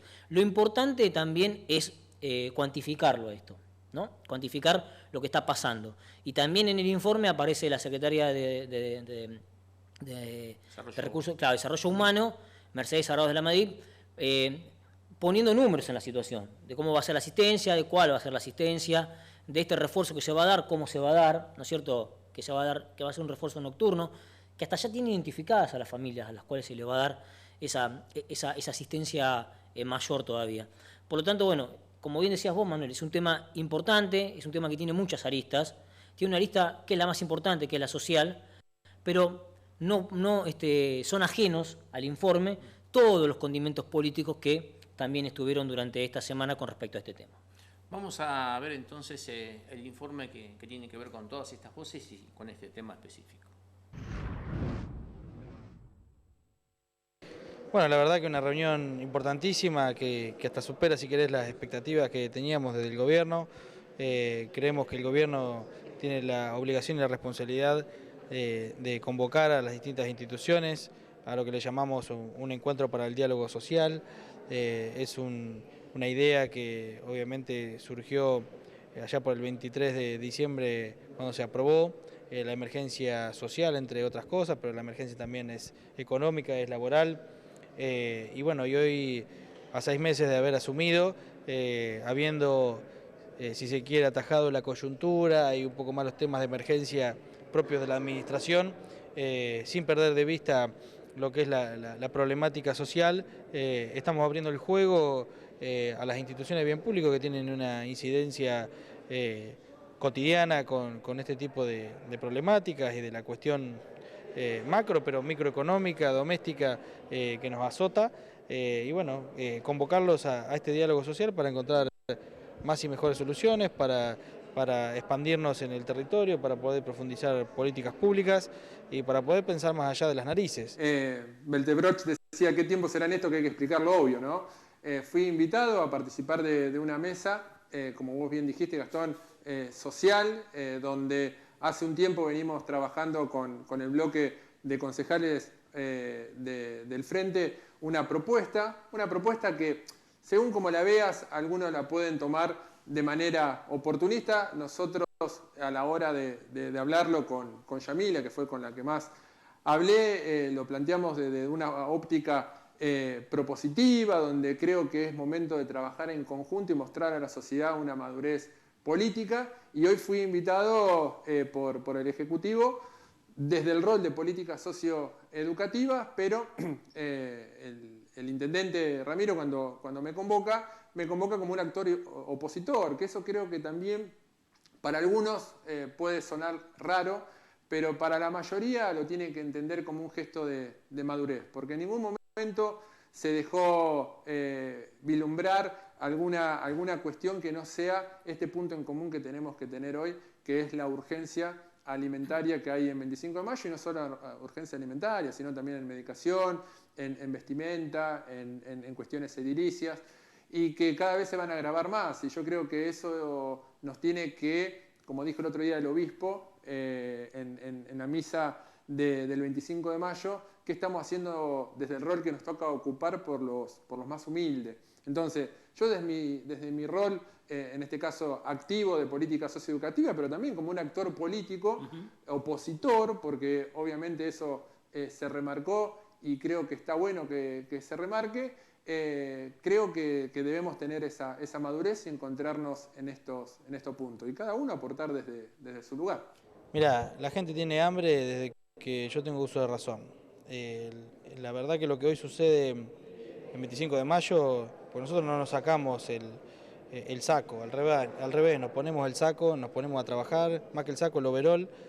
Yo pedí esta misma emergencia a mitad del año pasado, una emergencia alimentaria que no, como también otro proyecto que hoy me acordaba, que era pasar por ordenanza la conformación del Consejo Económico y Social. Ninguno de los dos proyectos tuvo curso. Y de todas maneras nosotros, como te decía, el 23 de diciembre, un proyecto del Ejecutivo, se sancionó, entre otras cosas, la emergencia social. La emergencia social es mucho más amplia que la alimentaria, porque la cuestión es alimentaria, sí, pero también es, como hablábamos hoy acá, hay una demanda en el pago de lo que tiene que ver con los servicios públicos, hay una demanda que tiene que ver con la indumentaria, hay una demanda que tiene que ver con el pago, o que no se llega al pago de los alquileres, hay un déficit habitacional y también alimentaria y de medicamentos, que nosotros lo vemos, la verdad que es muy preocupante en los nosocomios que son municipales. Así que, bueno, toda esta cuestión y también en términos preventivos de que esto se pueda incrementar, porque nosotros hoy por hoy estamos entregando más de 200 viandas, estamos entregando los medicamentos, estamos cubriendo un montón de déficit, pero la verdad que si la población cae al 55-60% por debajo de la pobreza, no hay Estado que aguante.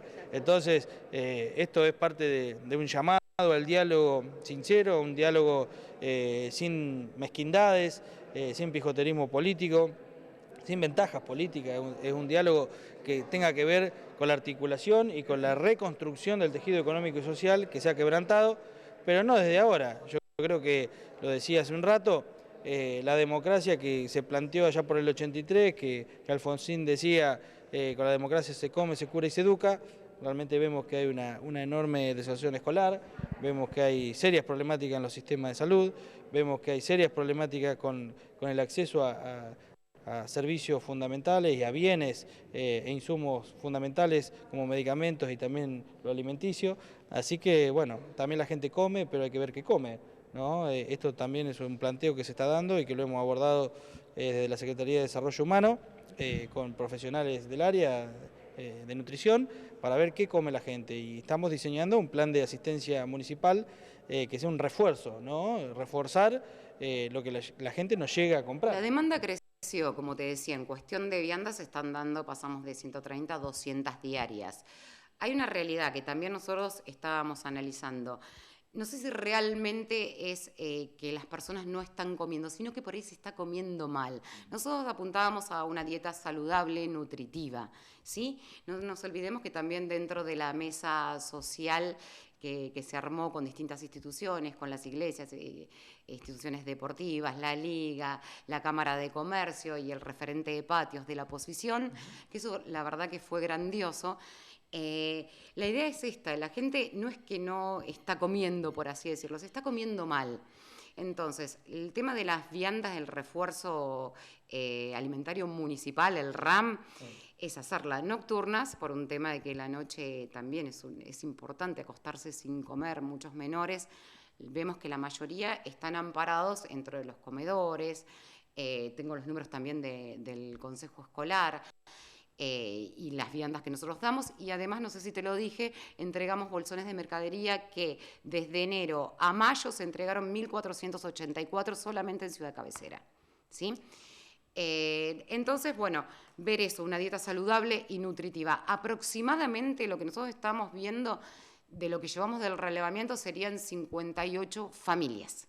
Lo que vemos es una situación social que se va agravando a medida que va pasando el tiempo, a medida que las medidas del gobierno nacional se van profundizando. Vemos que el entramado social, no solo de nuestra comunidad, sino de todo el territorio nacional, se ve en jaque, ¿no? De alguna manera estamos viendo personas que no están pudiendo pagar la luz, personas que no pueden comer, personas que por ahí están tomando un cuarto de la medicación que necesita. Yo ayer estoy dialogando con una persona mayor y me dice, mirá, paciente oncológico está tomando un cuarto de la medicación que necesita tomar. O sea, hay cosas que ya rozan la deshumanización, ¿no? de la cuestión, y me parece que el gobierno nacional de eso no se está haciendo eco. Y bueno, justamente a nivel local o en la Patria Chica, digamos, la convocatoria nosotros la vimos de manera muy positiva. Yo participé en representación del Centro de Formación Laboral, pero también me reconozco como un actor político de la localidad, así que bueno, en esos dos roles fui invitado y participé, y la verdad que me parece que es por ahí el tema, ¿no? Me parece que tenemos que trabajar de manera mancomunada, no solo el Estado, sino también las instituciones intermedias, para dar respuesta ante la situación de emergencia social que estamos viviendo, pero también pensando en que esto se va a profundizar o va en vías a eso. Uno no quiere ser tan pesimista, pero ningún indicador dice lo contrario, sino que sabemos que el Estado en algún momento no va a dar abasto, porque si las cuestiones se multiplican al 300, 400%, el limitante está. Entonces, bueno, ahí es donde entramos a jugar todas las instituciones intermedias. Me parece un trabajo mancomunado que tiene que ser de todos, que tiene que ser colectivo, y que me parece que esta primera reunión es un punto positivo. Agradezco la convocatoria, aprovecho el medio para agradecerla, y me parece que es la carta que tenemos que jugar todos, ¿no? De decir, bueno, este momento es para mirar al de al lado y sin banderías políticas. El señor Intendente Municipal hizo la presentación de un programa de refuerzo alimentario. Es decir, el Intendente ha visto que en 25 de mayo existe la problemática del acceso a la alimentación, el correcto acceso a la alimentación. Y para eso hoy ha llamado, lamentablemente no nos llamó, pero estamos a disposición, a diferentes actores sociales para que apoyen este programa de refuerzo alimentario. Cuando la bancada oficialista dice que ellos van a acompañar los proyectos de real importancia, yo les recuerdo que este es un proyecto de real importancia. Por eso nosotros pedimos el pronto despacho. A mediados de noviembre Ramiro presentó, cuando él era concejal, nuestro actual intendente, presentó la emergencia alimentaria, lo cual eso fue rechazado por hoy la actual oposición, en ese momento era oficialismo. Fue rechazado y también pidió que se armara un consejo económico social. Al respecto, esto fue rechazado. Noviembre del 2023, estamos a junio. Bueno, nuestro relevamiento es hasta mayo, pero estamos a junio 2024. La crisis que estamos viendo se está viendo en toda la Argentina. Por supuesto, 25 de mayo no es ajeno a Argentina, estamos dentro de Argentina. Pero bueno, obviamente que resuena una jugada más política que otra cosa, ¿no? Porque en su momento no quisiste aceptar la emergencia alimentaria. No es que esto surge de un día para el otro, ay, nos despertamos hoy y hay hambre en 25 de mayo. Esto se viene incrementando. Entonces, bueno, suena a jugada política más que otra cosa. Y lo triste es jugar con la necesidad. Decir hambre es, como decíamos, una palabra muy fuerte, muy fuerte. A su vez, no nos olvidemos que cuando ingresamos nosotros, Ramiro decretó la emergencia en todos los ámbitos, la emergencia social sobre todo, y dentro de la emergencia social está comprendido la emergencia alimentaria. Yo lo que le pido a las bancadas oficialistas, que entiendan el momento histórico que estamos viviendo, el momento social que estamos viviendo, y nos acompañen con el pronto despacho de este expediente. No es antojadizo, es el propio intendente municipal quien ha puesto hoy en la palestra este proyecto, que fue un proyecto que nosotros presentamos, y sí le agradezco al señor intendente municipal que le haya pedido a nuestro compañero Fernando Herraiz que estuviera sentado en esa mesa, porque fue el compañero Fernando Herraiz quien nos trajo este proyecto, esta idea, para ser tratada dentro del Consejo Deliberante. Sí, yo creo que el rol de opositor se puede tomar de dos maneras, desde la pasividad y de la comodidad que muchos han elegido históricamente, ¿no? A mí me ha tocado en su momento estar a cargo de desarrollo social y convocar a estos tipos de espacios con otra índole, con otras necesidades, y muchas veces en ese momento desde el lado de la oposición no fui escuchado. Entonces yo creo que hay que empezar a cambiar la óptica, y que si hoy mi presencia en dicha mesa puede sumar a esa nueva construcción que debemos tener todos los actores políticos, bienvenido sea. Quien no lo entienda así, bueno, tendrá dos trabajos: enojarse, desenojarse y entender que hoy la construcción política debe pasar por otro lado. El otro día, y siempre lo traigo a la mesa, en cada nota que hemos hecho, escuchaba a Leandro Santoro. Y Leandro Santoro habla de un pacto nacional necesario para después abordar las problemáticas que van a quedar, porque no es solamente la urgencia actual, sino que Argentina se va a ver en serios problemas en varios puntos, y si no hay un pacto social nacional va a ser difícil afrontarlos. Y a nivel local debemos tener también esa misma concepción. Yo creo que debemos volver a los acuerdos mínimos de convivencia. esos acuerdos mínimos que nos hizo ser un pueblo en paz, un pueblo que más allá de las ideologías políticas nos podíamos sentar en una mesa de café a debatir, a discutir, pero que la relación, a veces de amistad, a veces de laburo, no se veían perjudicadas. Esto es algo que el Ejecutivo venía trabajando, y fue Fernando Reis quien le presentó este proyecto, sabiendo que se iba a conformar una mesa de este tipo. En diciembre votamos con la ordenanza 3533 la emergencia, no solo económica, social, sino también financiera, sino también social. Y en el inciso K decía que aseguraba la asistencia social a los sectores más vulnerables. Lamentablemente, hoy están presentando un proyecto de una emergencia alimentaria cuando esto no es nuevo. En años anteriores, por citar algo,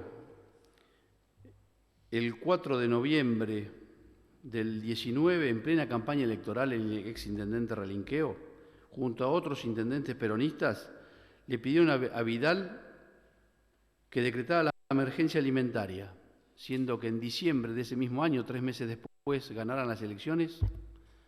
Nos olvidamos de que había hambre, de que había una emergencia. Entonces, yo sé que se están haciendo las cosas, hoy el intendente lo acaba de presentar. Esto no es nuevo, no se presenta por este proyecto, ya se venía hablando, y lamento que por ahí se haya filtrado y se haya presentado este proyecto, conociendo que se iba a armar una mesa de este tipo. Ese es el motivo por lo que yo no voy a acompañar el pronto despacho, porque se está haciendo cosas al respecto. Realmente a veces siento que tendría que dar vergüenza algunas cosas que se dicen acá.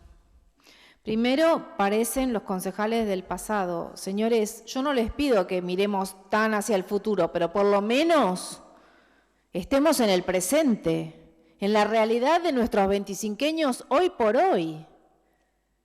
No podemos estar diciendo que bueno, que esto viene de largo y entonces no lo vamos a aceptar como una declaración de emergencia alimentaria. ¿Ustedes vieron las tarifas que está pagando la gente? Ustedes recibieron, supongo yo, las facturas del gas y de la luz. Estuvimos hablando de los medicamentos, que han aumentado exponencialmente. Las facturas de la luz también. Los datos oficiales son que la pobreza a nivel país aumentó en estos últimos meses más del 10%, la indigencia el doble. Hoy el doble de personas son indigentes en la Argentina que cuando fue en diciembre de 2023. Entonces, me están diciendo que no hay una emergencia alimentaria y que la quieren suplir con un artículo de una emergencia que salió de emergencia absolutamente de todo, que votaron los concejales del oficialismo, dándole las facultades al intendente para hacer absolutamente todo y que dice emergencia alimentaria y que haya apoyo social y nada más. Nosotros estamos proponiendo, y yo no sé de dónde saca el concejal Burgos que se filtró y que nosotros tenemos, no sé qué quisimos hacer. Esto lo de las viandas nocturnas, como le llamamos el programa de refuerzo alimentario, es una idea que venimos manejando cuando se empieza a incrementar la demanda. Esto es más o menos surge a mediados de abril, ¿sí? Y después fue la idea de abrir el juego a todos, de escuchar a todos. Por eso también en la mesa, como vos creo que estuviste también ahí, estaba sentado el referente del Consejo Escolar. Por supuesto que es un trabajo entre todos, de esto se sale entre todos.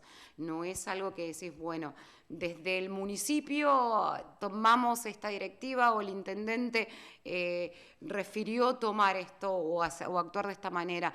No, la verdad que gracias a este intendente que escucha todos los ámbitos, escucha todas las instituciones, escucha a la oposición y de ahí, en consenso, hacer que salga lo mejor para todos los vecinos. Estamos apelando a que razonemos entre todos, a que coadyuvemos y colaboremos entre todos, que nos abracemos de una vez por todas y salgamos adelante, porque es inconcebible que en un país donde se te cae una semilla, sobre todo en la provincia de Buenos Aires y en nuestro distrito, sale una planta, que haya hambre, ¿no?, que haya desocupación, que haya marginalidad y que haya una falta de mirada integradora de esta problemática, más allá de lo que vemos en la nariz, ¿no? No hay que ser miopes en el abordaje de esta problemática, porque es una problemática que se ha abordado por coyuntura, por emergencia, y es una provincia y un país que vive manejándose en emergencia y tiene que salir de una vez por todas para adelante.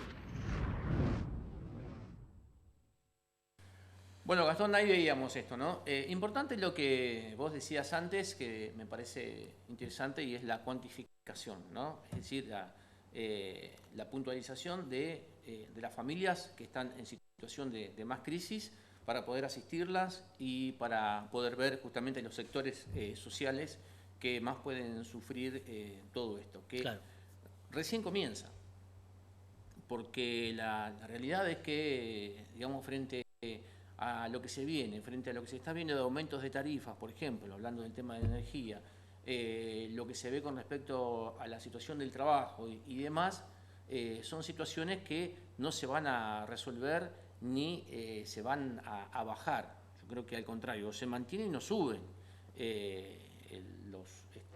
las personas o los sectores sociales que pueden tener más inconvenientes con respecto a esto. Cuantificar y ser muy responsables a la hora de nombrar esta palabra, ¿no? Hambre. Y también hay una realidad, Manuel, que es el Estado. ¿El Estado hasta cuándo?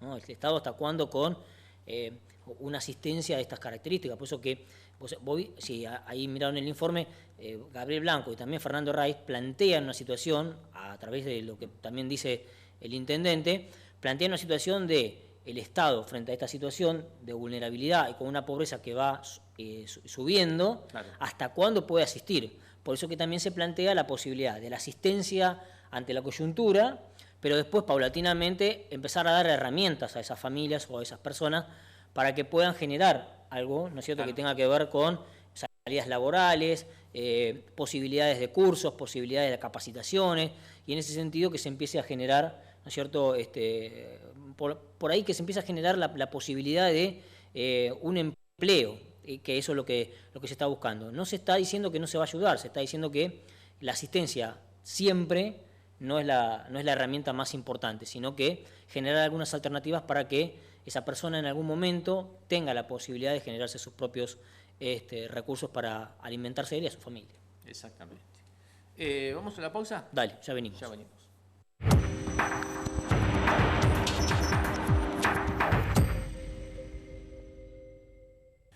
Bueno, Gastón, final para punto de encuentro del día de hoy. También hemos tenido de todo un poquito, ¿no?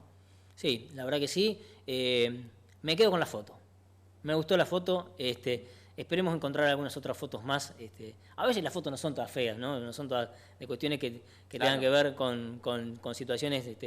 Si bien las que hemos atravesado han sido hasta el momento todas políticas, porque han tenido condimentos políticos, pero bueno, esta ha sido muy importante y esperemos encontrar algunas otras más. Bueno, esperemos que sea así y de este tipo. Y de este tipo, y de este tipo. Exactamente. Así que bien. Bueno, nos vemos el martes. Muy bien, hasta el martes que viene.